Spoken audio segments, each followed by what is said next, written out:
السلام علیکم ورحمۃ اللہ وبرکاتہ۔ وعلیکم السلام ورحمۃ اللہ وبرکاتہ۔ بسم اللہ الرحمن الرحیم۔ الحمد للہ وکفی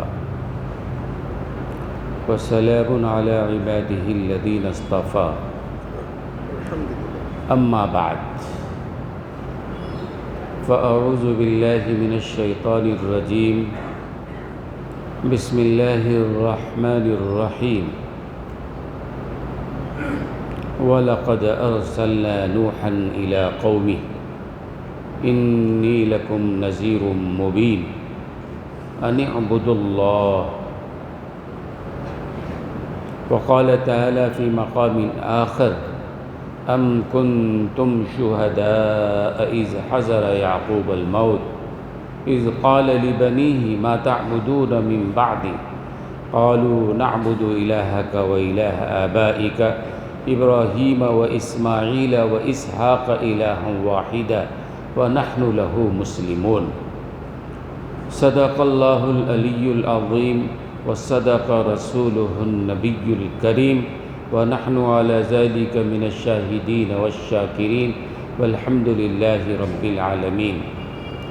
رب اشرح لي صدري ويسر لي أمري واحلل عقدة من لساني يفقهوا قولي۔ سبحانك لا علم لنا إلا ما علمتنا إنك أنت العليم الحكيم۔ اللهم رب زدني علما، اللهم إنا نسألك علما نافعا، اللهم جنبنا الفواحش والمعاصي والخطايا والزلل ما ظهر منها وما بطن۔ محترم حاضرین کرام، آج ایک بہت ہی اہم موضوع پر بیان کرنے جا رہا ہوں۔ ہمارے ایمان اور عقائد کا تعلق اس سے ہے۔ ہمارے مومن رہنے یا نہ رہنے کی بنیاد ہے، اور وہ ایسی بات ہے کہ سرکار دو عالم صلی اللہ علیہ وسلم جب مبعوث ہوئے، 40 سال کی عمر مبارک تھی جب وحی کا سلسلہ شروع ہوا۔ 40 سال کی عمر میں آپ نے اپنے نبوت کا اعلان فرمایا۔ تو آپ جانتے ہیں کہ سرکار دو عالم صلی اللہ علیہ وسلم کی عمر مبارک 63 سال، 60 پر 3 سال ہے۔ 60 پر 3 سال میں 40 سال اور چھوڑ دیجئے، 40 سال کی عمر مبارک میں آپ نے نبوت کا اعلان فرمایا، تو گویا کہ آپ کی نبوت کا زمانہ 20 پر 3 سال ہے۔ 20 پر 3 سال میں 13 سال تو آپ مکۃ المکرمہ میں رہے، اور 53 سال کی عمر میں اللہ کے حکم سے آپ نے مدینہ منورہ کی طرف ہجرت فرمایا، اور 10 سال آپ مدینہ طیبہ میں رہے۔ نبوت ملنے کے بعد 13 سال تک آپ مکۃ المکرمہ میں رہے، اور 10 سال ہجرت کے بعد مدینہ طیبہ میں رہے۔ مکہ مکرمہ میں جو 13 سال تھے آپ، ان 13 سالوں میں ایمانیات کی باتیں ہوتی رہیں، وہی آیتیں اترتی رہیں۔ عام طور سے صحابہ کے ایمان کو، عقیدے کو پختہ کیا گیا 13 سال تک۔ اخیر کے 10 سال جو ہیں ہجرت کے بعد، وہاں مسائل اور اعمال کی بات ہوئی ہے۔ 13 سال تک آپ نے کس کی بات کی ہے؟ ایمانیات کی بات کی ہے، عقیدے کی بات کی ہے، اس لیے کہ عقیدہ بنیاد ہے، ایمان بنیاد ہے۔ اگر ایمان ہے تو نماز بھی ٹھیک ہے، ایمان ہے روزہ زکوٰۃ حج ٹھیک ہے، اگر ایمان نہیں ہے تو پھر نماز بھی بیکار ہے. کوئی کافر آ کے نماز پڑھنے لگے کوئی مطلب نہیں ہے اس کا. تو ایمان بنیاد ہے. اس بنیاد کو بنانے کے لیے سرکار دو عالم صلی اللہ علیہ وسلم نے 13 سال صحابہ پر مسلسل محنت فرمایا ہے. 13 سال. صحابہ کہتے ہیں تعلمنا الایمان علمنا الایمان ثم تعلمنا القرآن، کہ پہلے ہم نے ایمان سیکھا ہے اس کے بعد ہم کو قرآن سکھایا گیا ہے. صحابہ کیا کہتے ہیں؟ پہلے ہم کو ایمان کی تعلیم دی گئی، ایمان سکھایا گیا، اس کے بعد قرآن سکھایا گیا. سرکار دو عالم صلی اللہ علیہ وسلم 13 سال تک ایمان سکھا رہے ہیں، صحابہ کے عقیدے کو مضبوط بنا رہے ہیں، ایمان کو مضبوط بنا رہے ہیں، اور اخیر کے 10 سالوں میں مسائل اعمال دوسری چیزیں آپ نے تعلیم فرمائی. اسی لیے آپ جانتے ہیں نا کہ اسلام کی بنیاد جو ہے 5 چیزوں پر ہے. عمارت کی بنیاد ہوتی ہے نا، اور آپ جانتے ہیں بنیاد جتنا مضبوط ہوگا اچھا ہوگا عمارت بھی اتنی اچھی ہوگی بہتر ہوگا. اگر بنیاد کمزور ہے عمارت کمزور ہوگی. تو اسلام کی بنیاد 5 چیزوں پر ہے، 5 پلروں پر سمجھ لیجئے آپ. وہ 5 چیزیں کیا ہیں؟ پہلا ہے کلمہ توحید. توحید، اللہ کو ایک ماننا، کلمہ توحید پہلا ہے. دوسرا نماز ہے، تیسرا روزہ ہے، حج ہے، زکوٰۃ ہے. یہ 5 بنیادیں ہیں. عام طور سے نماز کے بارے میں، روزے کے بارے میں، حج کے بارے میں، زکوٰۃ کے بارے میں، حج کا مہینہ آتا ہے تو حج کے موضوع پر بات ہوتی ہے، روزے کا زمانہ آتا ہے روزے کے موضوع پر بات ہوتی ہے، زکوٰۃ کی بات ہوتی ہے، یعنی ہر موضوع پر بات ہوتی ہے. لیکن عام طور سے ایمانیات کے موضوع پر بات کم ہوتی ہے، عقیدے کے موضوع پر بات کم ہوتی ہے، جبکہ بنیاد وہ ہے. اگر وہ بنیاد صحیح نہیں ہے تو پھر سب بیکار ہے. تو آج مجھے اصل میں اسی موضوع پر بات کرنا ہے کہ عقیدے کے بارے میں. عقیدہ بنیاد ہے، اس کو صحیح کرنا بے انتہا ضروری ہے. ہم سمجھتے ہیں کہ مسلمان گھرانے میں پیدا ہو گئے اور ہمارا عقیدہ درست ہو گیا. جگہ جگہ پہ عقیدے کے خلاف کام ہو رہا ہے. ہمارے سمجھ میں بات نہیں آتی ہے. مجھے اصل میں آج جو بات کہنی ہے وہ وندے ماترم کے موضوع پر بات کرنی ہے.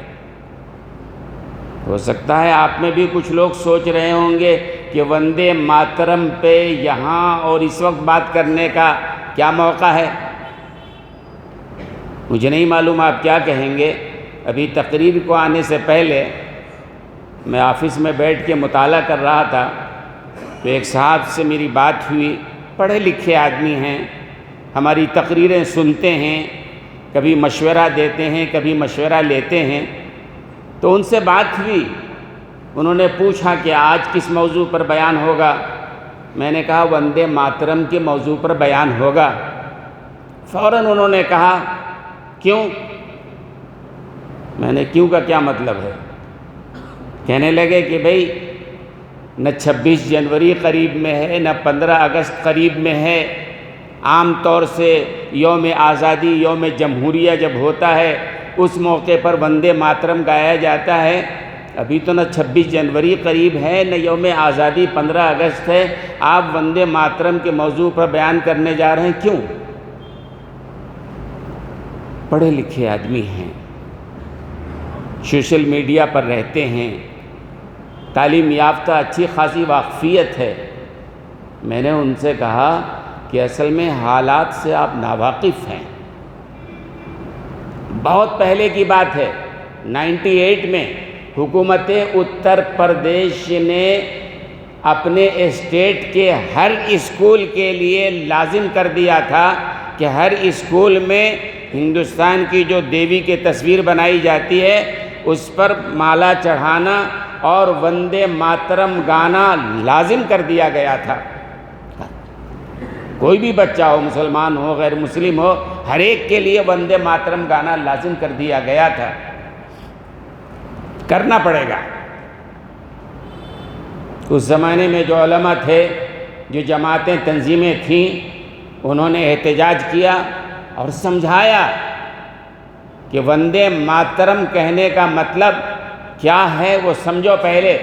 یہ وندے ماترم یا پورا گیت جو ہے یہ اصل میں سنسکرت زبان میں ہے، عام طور سے نہیں معلوم ہوتا ہے۔ لکھنے والے نے جو لکھا ہے اس گیت میں اصل میں شرکیہ افعال، شرک کی بات کی گئی ہے۔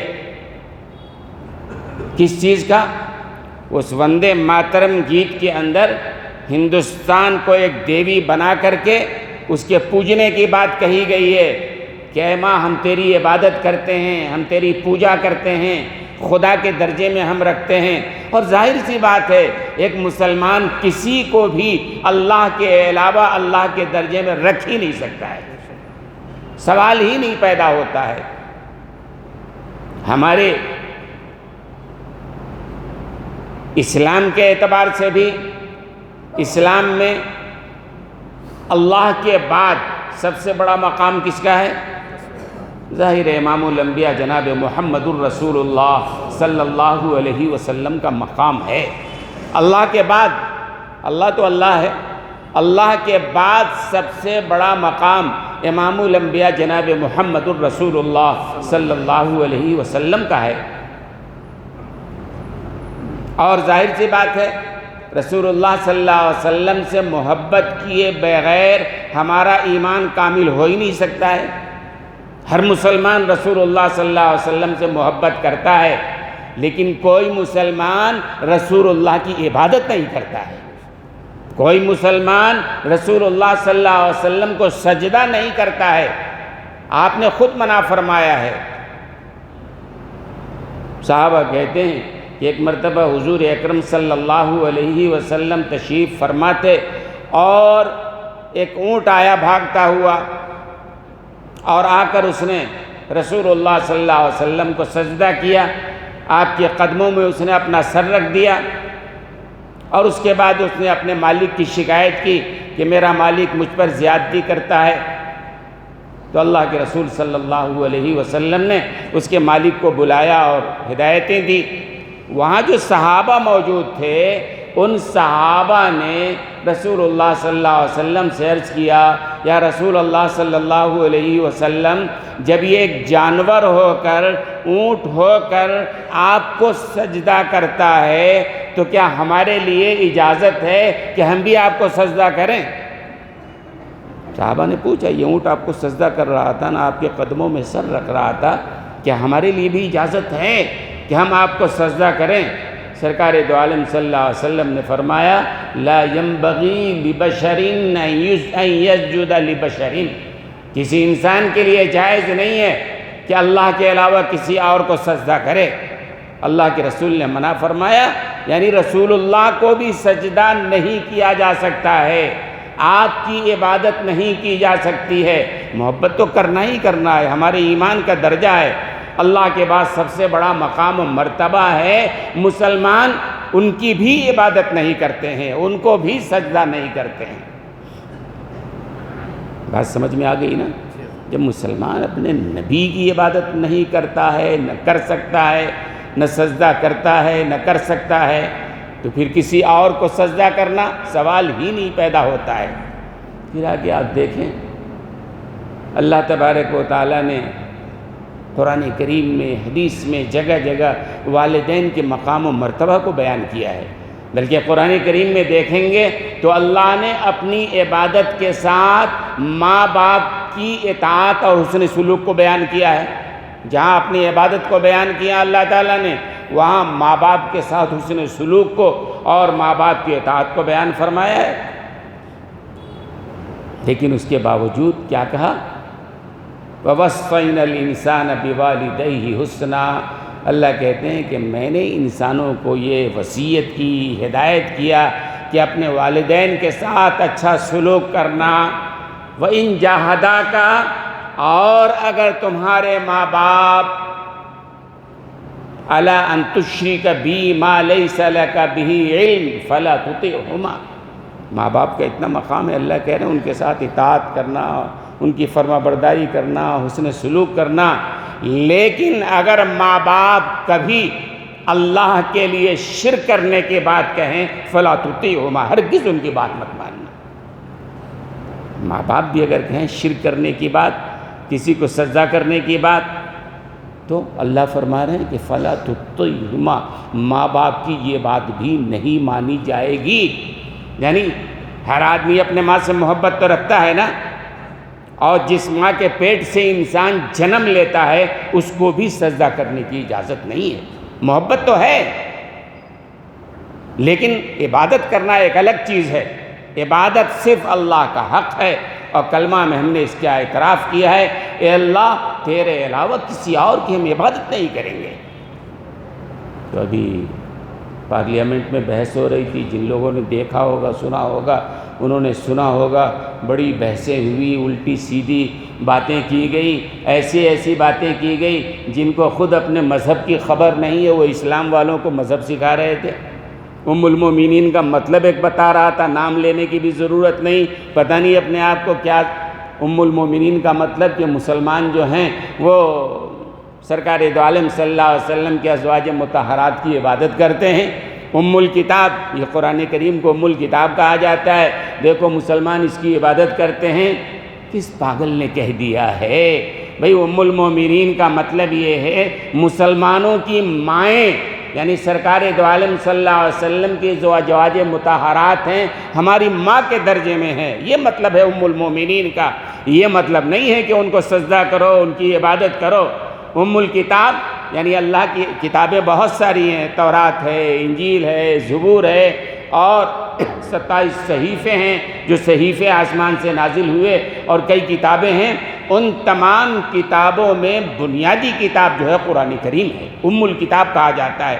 لیکن ام الکتاب کا یہ مطلب نہیں قرآن کی عبادت ہم کریں، ہاں قرآن کے احکام پر ہمیں چلنا ہے وہ بات الگ ہے، لیکن قرآن کی عبادت، کوئی قرآن کو سجدہ کرے، کوئی مسلمان نہ تو قرآن کو سجدہ کرتا ہے نہ قرآن کی عبادت کرتا ہے۔ امہات المومنین کو کوئی سجدہ نہیں کرتا ہے، معبود نہیں سمجھتا ہے، اور امہات المومنین کو ہم کیا معبود سمجھیں گے جب سرکار دو عالم صلی اللہ علیہ وسلم کی ہم عبادت نہیں کرتے ہیں، جب ان کو معبود نہیں سمجھتے ہیں، جب ان کو خدائی کا درجہ نہیں دیتے ہیں، تو کسی اور کو کیا ہم دیں گے؟ تو یہ شرک کا مسئلہ ہے۔ تو اس زمانے میں جب یہ لازم کیا گیا تو علماء نے اور دوسری جماعتوں نے، تنظیموں نے سمجھایا، احتجاج کیا، حکم تو واپس لے لیا گیا۔ لیکن آپ جانتے ہیں کہ کچھ دنوں سے ایسے حالات ہوئے ہیں کہ مسلمانوں کو تکلیف دینے والی چیزیں بار بار سامنے لائی جاتی ہیں، پریشان کیا جائے۔ پھر یہ طوفان اٹھا وندے ماترم کا کہ مسلمانوں کے لیے لازم ہے یہ گیت، ارے بھائی، اور جو سوشل میڈیا پہ یہ طوفان کھڑا کیا گیا کہ جو لوگ وندے ماترم نہیں گاتے ہیں وہ گویا اس ملک کے غدار ہیں، اس ملک سے ان کو محبت نہیں ہے، ملک کے وفادار نہیں ہے۔ یہ جھوٹ ہے، بکواس ہے۔ مسلمان اس ملک کا وفادار ہے، اور وفاداری ثابت کرنے کے لیے کسی ثبوت کی ضرورت نہیں ہے۔ اگر ثبوت دیکھنا ہو تو تاریخ آزادی، اس ملک کو آزاد کرانے کے لیے علماء نے سر سے کفن باندھا، اور ہزاروں علماء تختہ دار پہ چڑھ گئے، ہزاروں لاکھوں مسلمانوں نے اپنی جانوں کا نذرانہ پیش کر دیا۔ کیوں؟ اس ملک سے محبت تھی، ہم اس ملک کو اپنا ملک سمجھتے ہیں، یہیں پیدا ہوئے ہیں، یہیں رہ رہے ہیں، انشاءاللہ قیامت تک یہیں رہیں گے۔ کوئی ہم کو یہاں سے نکال نہیں سکتا ہے۔ یہ تماشے، یہ طرح طرح کی باتیں، تو یہ کہنا کہ مسلمان جو وندے ماترم نہیں کہے گا وہ ملک کا وفادار نہیں ہے، غلط ہے۔ ہم ملک کے وفادار ہیں، ملک سے محبت یہ اسلام کی تعلیم ہے۔ اسلام نے سکھایا، نبی نے سکھایا کہ جس ملک میں رہتے ہیں اس سے محبت، ہمیں اس ملک سے محبت ہے، اور یہاں ہماری تاریخ ہے، اور یہاں ہمارے اکابرین اولیاء کرام کی قبریں اور مزاریں اور مسجدیں ہیں اور ہم یہیں رہ رہے ہیں، جن کو جانا تھا وہ گئے۔ لیکن مسلمان اس ملک سے محبت کرتا ہے، لیکن یہ کہنا وندے ماترم نہیں گایا تو ملک کا غدار، غلط۔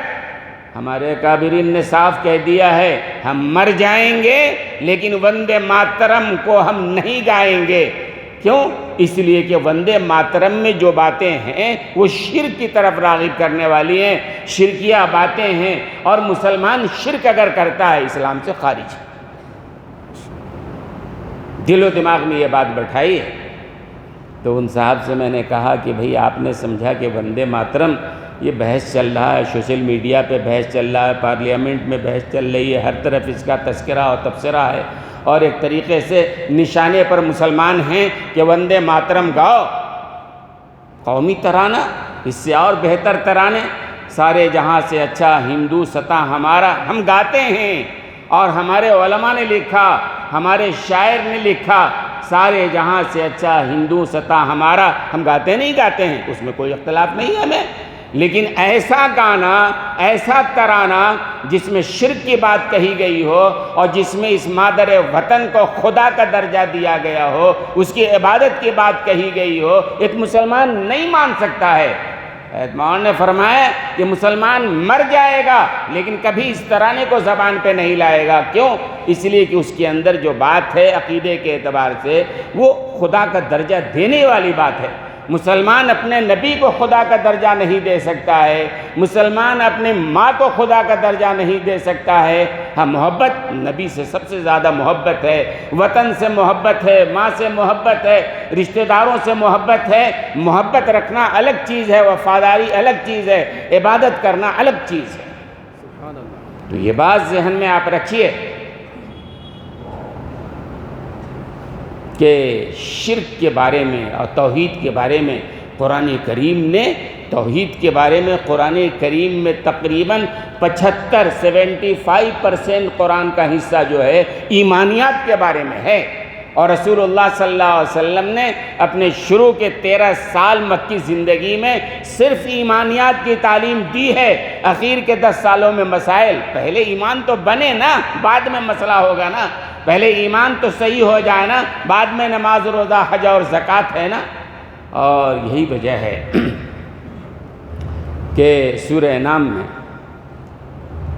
قرآن کریم میں سورہ انعام ہے، اس میں ایک جگہ اللہ تبارک و تعالیٰ نے بہت سارے انبیاء کا تذکرہ فرمایا، نام لیا، حضرت ابراہیم علیہ السلام کا، حضرت اسماعیل علیہ السلام کا، حضرت اسحاق علیہ السلام کا، حضرت یعقوب علیہ السلام کا، حضرت یوسف علیہ السلام کا، حضرت یونس علیہ السلام کا، حضرت موسیٰ علیہ السلام کا، حضرت عیسیٰ علیہ السلام کا، حضرت لوط علیہ السلام کا، حضرت یسع علیہ السلام کا، حضرت ہارون علیہ السلام کا، حضرت داؤد علیہ السلام کا، حضرت سلیمان علیہ السلام کا۔ ایک طرف سے انبیاء کا اللہ نے ذکر فرمایا، اور ذکر فرمانے کے بعد اخیر میں اللہ نے فرمایا وَلَوْ أَشْرَكُوا لَحَبِطَ عَنْهُمْ مَا كَانُوا يَعْمَلُونَ۔ اگر یہ انبیاء جن کا بڑا مقام ہے، بڑا مرتبہ ہے، جن کے نام لیے میں نے، انبیاء کرام، بڑے درجے کے انبیاء کرام، اگر یہ بھی ذرہ برابر شرک کرتے ان کے تمام اعمال کو ہم تباہ و برباد کر دیتے۔ تو انبیاء بھی اگر شرک کرتے، اور ظاہر سے انبیاء کی شرک کرنے کا سوال ہی نہیں پیدا ہوتا ہے۔ ہر نبی نے توحید کی تعلیم دی ہے، ہر نبی نے توحید کی تعلیم دی ہے، اور قرآن کریم میں نے کہا نا، اتنی بار توحید کے بارے میں اللہ نے فرمایا۔ عام آدمی جو قرآن پڑھتا ہے، سمجھتا ہے، ہم تو پڑھتے نہیں ہیں، سمجھتے نہیں ہیں، پتہ نہیں چلتا ہے، لیکن جو لوگ پڑھتے ہیں، سمجھتے ہیں، ایسے ہی ایک صاحب مولانا کے پاس آئے اور آگے کہنے لگے، مولانا قرآن کریم میں اللہ نے توحید کے بارے میں اتنی بار بیان کرتا ہے کہ اگر اسی طرح کوئی عام آدمی ہمارے سامنے کسی معاملے میں بار بار بات کرے تو ایسا لگتا ہے ہم کہیں گے دیوانہ آدمی ہے یہ، اتنی بار یہ کیوں کہا؟ حالانکہ وہ اللہ کو ماننے والے موحد تھے، اللہ پر اعتراض نہیں تھا، وہ جاننا چاہتے تھے اتنی بار کیوں ہے۔ مولانا کا سنو، مثال سے سمجھو، بات سمجھ میں آئے گی۔ اللہ نے توحید کے بارے میں قرآن کریم میں بار بار کیوں کہا ہے؟ فرمایا، حدیث میں آتا ہے، سرکار دو عالم صلی اللہ علیہ وسلم نے فرمایا کہ جتنی محبت ماں کو اپنے بچے سے ہوتی ہے، ہر ماں کو اپنے بچے سے محبت ہوتی ہے نا، تو جتنی محبت ماں کو اپنے اولاد سے ہوتی ہے، یہ حدیث ہے، اللہ کے رسول نے فرمایا کہ جتنی محبت ماں کو اپنی اولاد سے ہوتی ہے، اس سے زیادہ اللہ کو اپنے بندوں سے محبت ہے۔ ماں کو محبت ہوتی، وہ تو ہم نے دیکھا ہے اپنے گھروں میں، ہر جگہ دیکھا ہے نا۔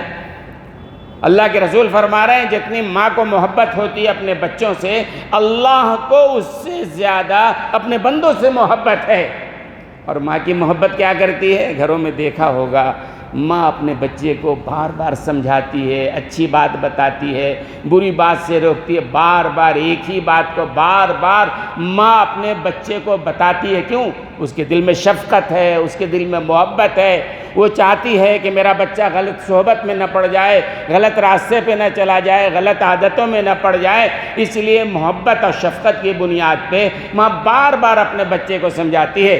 بچہ جوان بھی ہو جائے، سفر پہ جا رہا ہے، دوسرے ملک جا رہا ہے، ماں 50 طریقے سے سمجھاتی ہے، بیٹے ایسے رہنا، یہ کرنا، وہ کرنا، وہ کرنا، یعنی اتنی بار کہ عام آدمی کہے یہ کیا ہے، یہ پاگل پن ہے اتنا سمجھانا۔ لیکن ماں کی ممتا ہوتی ہے، ماں کی محبت ہوتی ہے، وہ چاہتی ہے بچہ اچھی طرح سمجھ جائے، غلط راستوں پہ نہ چلے۔ جب اللہ کو اپنے بندوں سے اس سے زیادہ محبت ہے جتنی ماں کو اپنے بچوں سے ہے، تو اللہ بھی یہ چاہتے ہیں کہ اس طرح توحید کو بیان کر دیا جائے، میرا کوئی بندہ کفر میں نہ پڑنے پائے، اس لیے کہ جو کفر میں پڑے گا جہنم یقینی ہے اس کے لیے۔ طے ہے یہ بات کہ جو کفر میں ہوگا ایمان والا ہی جنت میں جائے گا۔ توحید ایمان کا ہی نام ہے، اسی لیے اللہ نے محبت کی بنیاد پہ بار بار اس موضوع کو بیان کیا تاکہ میرا کوئی بندہ جہنم میں جانے کے قابل نہ بنے، وہ توحید کا پرستار ہو، اللہ کو ایک جاننے اور ماننے والا بنے۔ یہ ایمان مفصل تو آپ حضرات نے پڑھا ہوگا، بہت سارے لوگوں کو یاد بھی ہوگا۔ پہلے کتاب ملتی تھی تعلیم الاسلام، چھوٹی سی کتاب، مفتی کفایت اللہ صاحب رحمۃ اللہ علیہ نے لکھی، بڑی اچھی کتاب ہے، شروع ہی عقائد سے شروع کیا ہے۔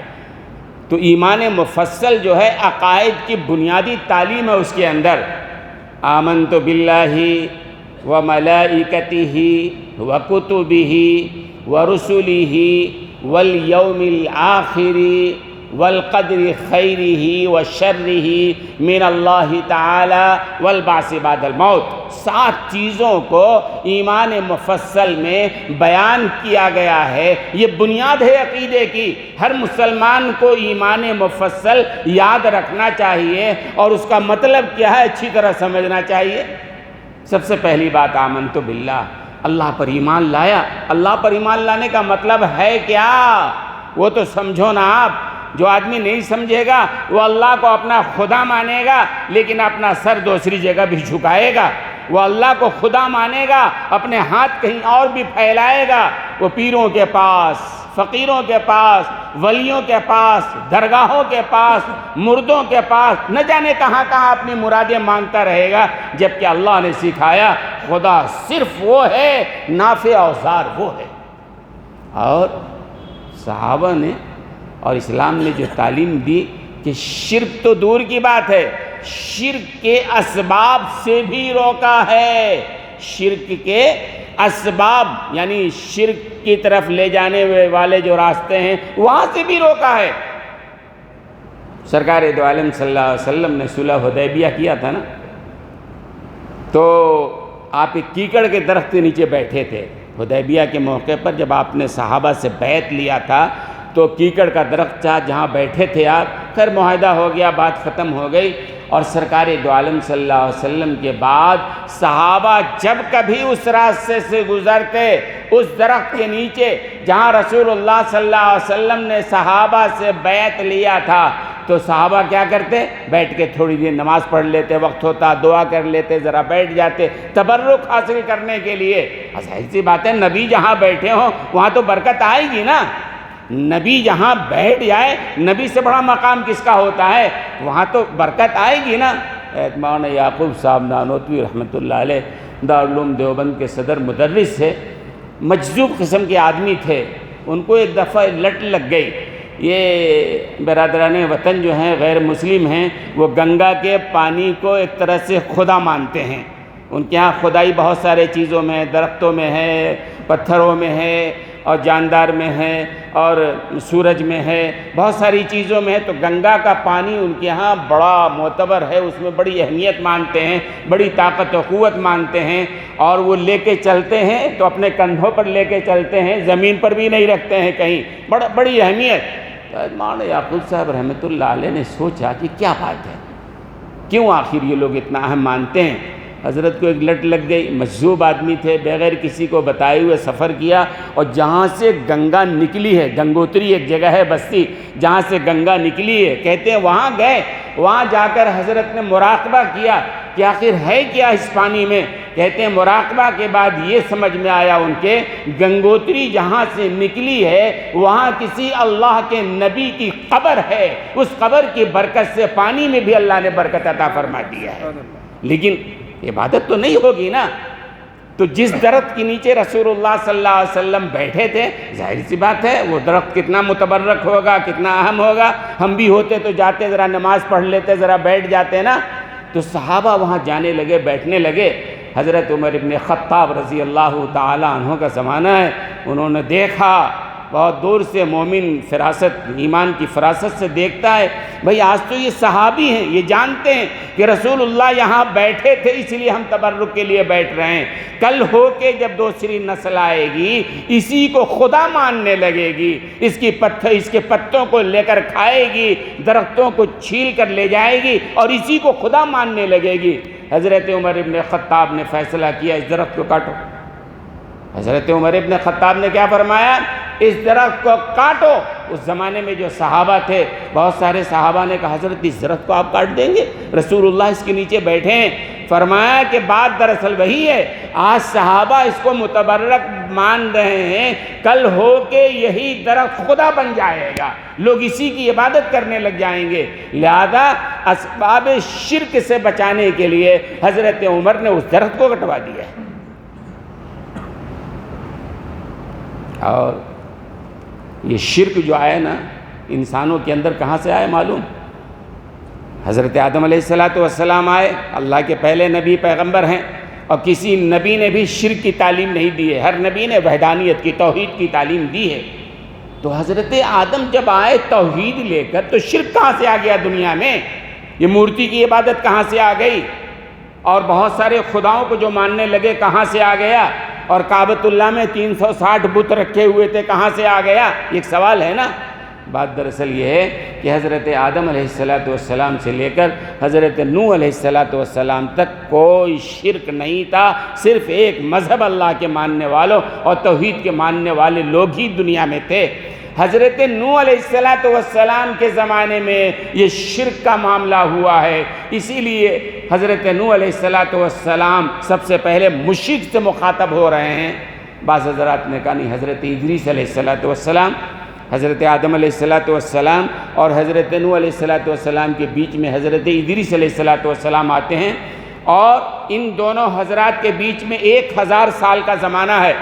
تو مورخین کہتے ہیں کہ حضرت آدم علیہ السلام اور حضرت ادریس علیہ السلام کے زمانے میں کوئی شرک نہیں تھا، 1000 سال تک سارے مومن تھے، سب توحید کے ماننے والے تھے۔ ہاں، حضرت نوح علیہ السلام کے زمانے میں کیا ہوا؟ وہاں سے شرک کا سلسلہ چلا ہے۔ حضرت نوح علیہ السلام کے زمانے میں یہ ہوا کہ حضرت نوح علیہ السلام کے بعد ان کی قوم میں 5 اللہ والے تھے، بزرگ تھے، ولی سمجھ لیجئے، مقرب تھے، 5، جس کا ذکر خود قرآن کریم میں سورہ نوح میں ہے، وَدًّا وَلَا سُوَاعَ وَلَا يَغُوثَ وَيَعُوقَ وَنَسْرَ، کہ حضرت نوح علیہ السلام کی قوم میں 5 بزرگ تھے۔ قوم کے لوگ ان کے پاس بیٹھتے، مسئلے مسائل سیکھتے، ان کے پاس بیٹھتے تو اللہ یاد آتا، بھئی اللہ والے کے پاس بیٹھ کے تو اللہ ہی یاد آئے گا نا، تو ایسا ہوتا۔ پھر آہستہ آہستہ ان پانچوں کا انتقال ہو گیا۔ جب پانچوں کا انتقال ہو گیا تو قوم نے سوچا یہ 5 اللہ والے تھے، ان کو دیکھ کر خدا یاد آتا تھا، اب تو وہ نہیں ہے، کیسے کیا ہوگا؟ لہذا شیطان نے ان کو ایک پٹی پڑھایا، بھئی یہ کام کرو، ان کے مجسمے بنا کر اپنے عبادت گاہوں میں رکھ لو، اپنے گھروں میں رکھ لو، تاکہ ان کے مجسموں کو دیکھ کر وہ یاد آئیں اور وہ یاد آ کر اللہ یاد آئے۔ شیطان نے پٹی پڑھایا، قوم نے یہ کیا کہ ان 5 بزرگوں کے مجسمے بنائے، اپنے گھروں میں، اپنے عبادت گاہوں میں رکھا انہوں نے۔ پہلی نسل جو تھی وہ تو جانتی تھی یہ تو بزرگ ہیں، یہ کوئی خدا نہیں ہے، ہم نے یاد دہانی کے لیے رکھا ہے۔ جب وہ نسل گزر گئی، دوسری نسل آئی تو کچھ تو اللہ کی عبادت کی، تھوڑی تھوڑی ان اللہ والوں کی جو مقرب بنا کے رکھے تو ان کی عبادت کرنے لگ گئی، اور تیسری نسل آئی، تیسری نسل نے خدا کو بھلا دیا، انہی مورتیوں کی عبادت شروع کر دی ہے۔ وہاں سے اصل میں یہ شرک کا سلسلہ شروع ہوا ہے، اس سے پہلے شرک کا مسئلہ نہیں تھا۔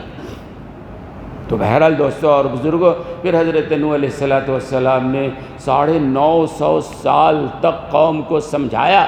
ان کی عمر 1150 سال تھی، لیکن تبلیغ کی عمر 950 سال، اور ایسی عمر، اتنی عمر اللہ نے دنیا میں کسی کو نہیں عطا فرمائی۔ سب سے زیادہ حضرت نوح علیہ السلام کو اللہ نے عطا فرمائی، اور 950 سال قوم کو بلاتے رہے۔ کہتے ہیں کہ اس عمر میں اتنی لمبی عمر تھی لیکن ایک دانت نہیں ٹوٹا تھا ان کا، ایک بال سفید نہیں ہوئے تھے ان کے، طاقت میں کوئی کمی نہیں آئی تھی۔ تو اتنے سال لوگوں کو بلاتے رہے، شرک سے روکتے رہے۔ حضرت نوح علیہ السلام تو ہر نبی نے یہی تعلیم دی ہے۔ اور جو آیت میں نے پڑھی تھی، ام کنتم شہداء اذ حضر یعقوب الموت، ہو گیا ہے، تو ام کنتم شہداء اذ حضر یعقوب الموت، میں انشاءاللہ آئندہ عرض کروں گا اس سلسلے میں پھر بات۔ تو یہ جو وندے ماترم ہے اور جو اس کا پورا گیت ہے، سنسکرت زبان کا ہے۔ ابھی 2-3 دن پہلے سالار میں بھی اس کا ترجمہ آیا تھا، جو لوگ سالار دیکھتے ہیں ان کو معلوم ہوگا، 2-3 دن پہلے ہی باضابطہ اس کا ترجمہ ڈالا گیا تھا، تاکہ ہر آدمی سمجھ سکے کہ وندے ماترم میں جو مطلب ہے شرک ہے، اور اس زمین کو خدا کا درجہ دیا گیا ہے، دیوی کا درجہ دیا گیا ہے۔ ظاہر ہے ہم اپنی زمین سے محبت تو کرتے ہیں، اس زمین کے وفادار تو ہیں، لیکن ہم اس کو خدا ماننے کے لیے تیار نہیں ہیں۔ ہم اس کو کیا، اللہ کے علاوہ کسی کو ہم خدا نہیں مانتے ہیں، نہ مانیں گے، سر کٹا دیں گے، لیکن شرک کرنے کی بات ہی نہیں پیدا ہوتی ہے۔ مسلمان شرک نہیں کر سکتا ہے، اور جو کرتا ہے پھر ایمان کا سوال نہیں پیدا ہوتا ہے۔ اللہ تبارک و تعالی ہمیں سمجھنے، صحیح عمل کرنے کی توفیق عطا